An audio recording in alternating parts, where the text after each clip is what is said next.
रामायण में ऋषि गौतम और अहिल्या की कहानी आप लोगों ने सुनी होगी, परंतु ये लोकप्रिय कथा से वाल्मीकि जी ने जो लिखा है वह काफी अलग है। अधिकतर हम लोगों ने यह सुना है और टीवी पर यह देखा है कि इसमें दोष इंद्र का है, अहिल्या की कोई गलती नहीं होती है। श्री रामचंद्र जी आगे अहिल्या का उद्धार करते हैं, परंतु वाल्मीकि रामायण में वाल्मीकि जी ने कुछ अलग कहानी लिखा है इसमें। तो जानते हैं कि क्या है। वाल्मीकि रामायण में वाल्मीकि जी लिखते हैं कि ऋषि गौतम और अहिल्या मिथिला में एक सुंदर आश्रम में, एक बहुत दिव्य आश्रम होता है, वर्षों तक तपस्या करके रह रहे होते हैं।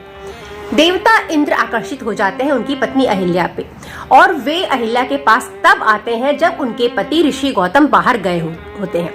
यहाँ तक तो कहानी सब लोगों ने सुना होगा, परंतु अब कहानी अलग होता है। यहाँ पर जब वो इंद्र आते हैं और अहिल्या के सामने उन्हें एक अमर्यादित अनैतिक प्रस्ताव देते हैं, ये अहिल्या उन्हें पहचान जाती है कि यह स्वयं देवता इंद्र है, और बाद में इंद्र भी अपना परिचय देते हैं। यह पहचानते हुए भी कि वह देवता इंद्र है और उनके पति के वेश में आए हैं, वह यह सोचती हैं कि क्या वो इतनी सुंदर है, इतनी आकर्षक है कि उनके आकर्षण में देवता भी खिंचे खिंचे पृथ्वी पर आ गए। और इस बाहरी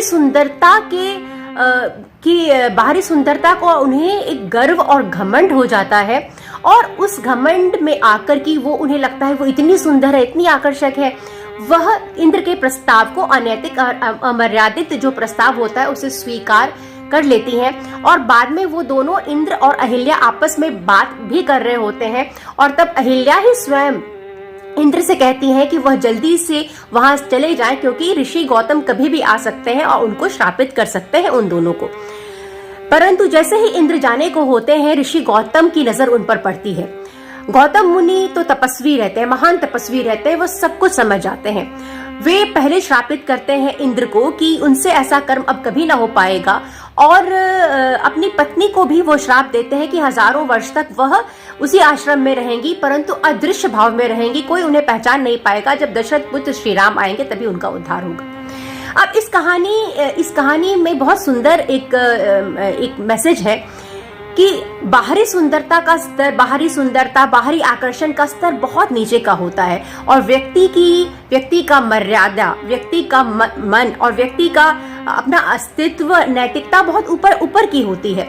और बाहरी सुंदरता अपने इतनी नीचे की वस्तु के लिए कभी भी व्यक्ति को अपनी मर्यादा के साथ कभी भी समझौता नहीं करना चाहिए। तो ये कहानी पढ़ने लायक है, सभी को पढ़ना चाहिए।